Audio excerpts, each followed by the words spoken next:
Assalamualaikum warahmatullahi wabarakatuh. Perkenalkan, nama saya Salmiati, NIM A1H1200059. Di sini saya akan memaparkan materi pengantar pendidikan. Bab 1 membahas tentang hakikat manusia dan pengembangannya. A. Sifat hakikat manusia. Wujud sifat hakikat manusia adalah sifat yang membedakan dengan makhluk lainnya, yang berupa kemampuan menyadari diri, kemampuan bereksistensi, pemilik kata hati, moral, menyadari hak dan kewajiban, kebebasan yang bertanggung jawab, kemampuan menghayati kebahagiaan. B. Dimensi-dimensi hakikat manusia. Dimensi-dimensi hakikat manusia terdiri dari 4 bagian, yaitu dimensi keindividualan, dimensi kesosialan, dimensi keberagaman. C. Pengembangan dimensi hakikat manusia. Pengembangan dimensi hakikat manusia terdiri atas 2, yaitu 1. Pengembangan yang utuh. Apabila sebuah dimensi tersebut berkembang baik dari aspeknya maupun dari arah pengembangannya. 2. Pengembangan yang tidak utuh. Apabila hanya salah satu atau sebagian dari dimensi yang berkembang. Bab 2 membahas tentang pengertian pendidikan dan unsur-unsur pendidikan. A. Beberapa pengertian pendidikan berdasarkan fungsinya. 1. Pendidikan adalah proses transformasi budaya. 2. Pendidikan adalah proses penyiapan menjadi warga negara yang baik. 3. Pendidikan adalah proses penyiapan tenaga kerja. B. Unsur-unsur pendidikan. 1. Peserta didik. 2. Pendidik. 3. Materi. 4. Metode. 5. Media. 6. Evaluasi. Dan 7. Tujuan. C. Jenjang tujuan pendidikan di Indonesia. 1. Tujuan umum. Tujuan institusional. 3. Tujuan kurikuler. 4. Tujuan instruksional. D. Pengertian sistem.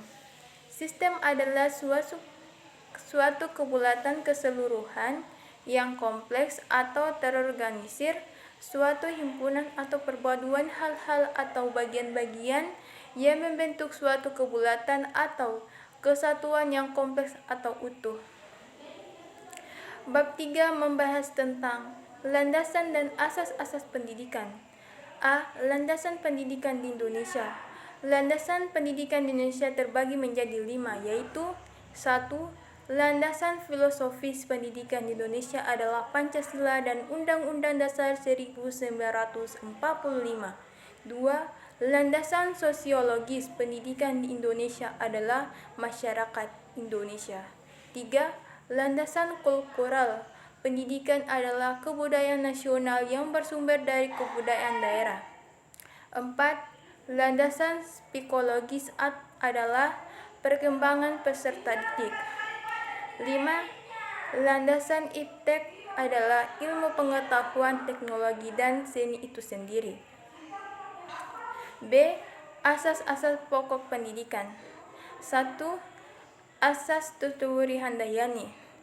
Tuturi Handayani merupakan inti asas pertama dalam Asas 1992 yang menegaskan bahwa setiap orang mempunyai hak mengatur dirinya sendiri dengan tetap memelihara persatuan dan kesatuan bangsa.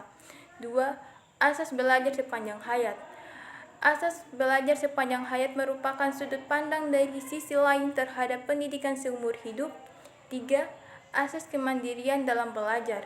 Asas kemandirian dalam belajar merupakan kegiatan belajar mengajar sedini mungkin.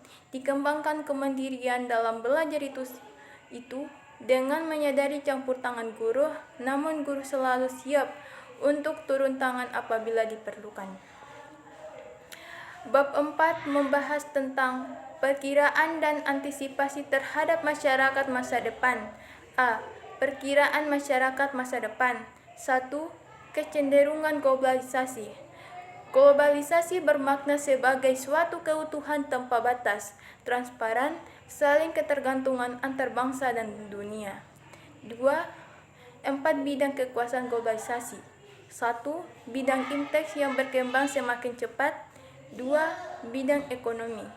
3. Bidang lingkungan hidup. 4. Bidang pendidikan.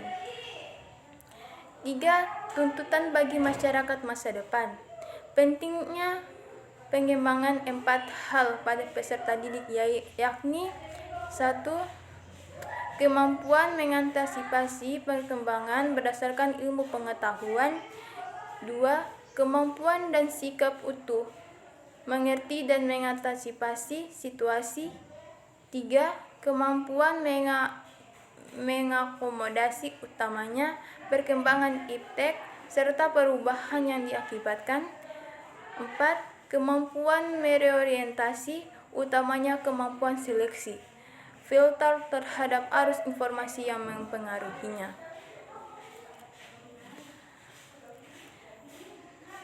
Sekian dari saya. Saya akhiri dengan ucapan wabillahi wa taufiq hidayah. Wassalamualaikum warahmatullahi wabarakatuh.